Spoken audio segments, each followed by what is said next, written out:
Councillor Alejandra Bravo joins us live now with her reaction to this.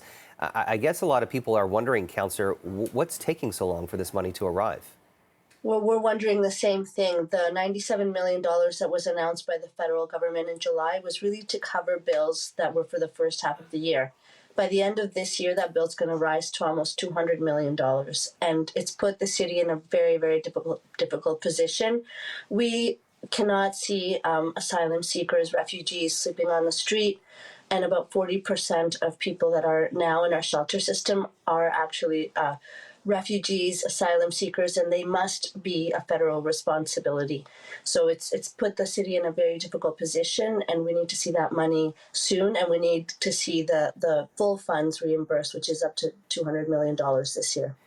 Councillor, refugees and asylum seekers around the world, they come to our country because from what they believe Canada is, it's a welcoming place, a diverse population of many different backgrounds, and yet they come to Canada, they have anything but a soft landing.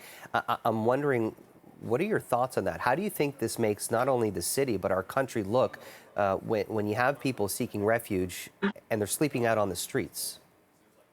Well, it's disastrous. We had the United Nations representative for human rights visit City Hall and visit the city recently, and she was appalled about the situation and the lack of federal leadership.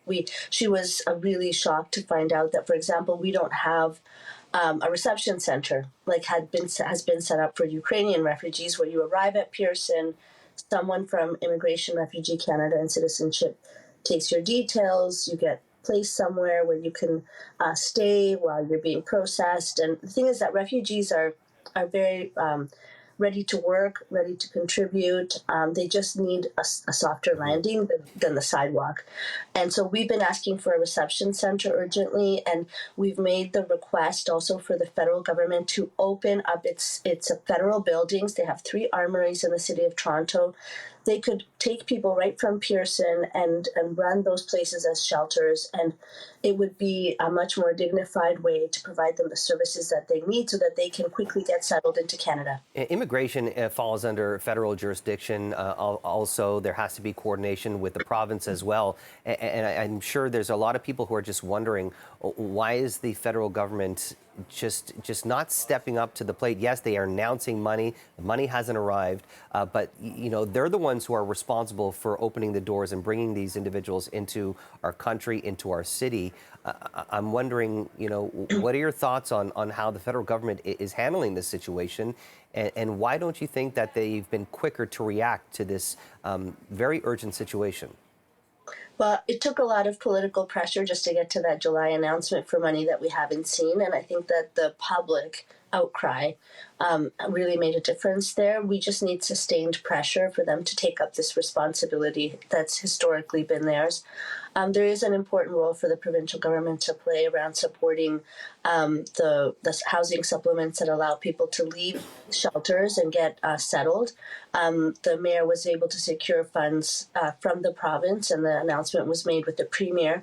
We need real attention to this. We need to recognize that winter is coming. It's raining today. People can't be sleeping outside.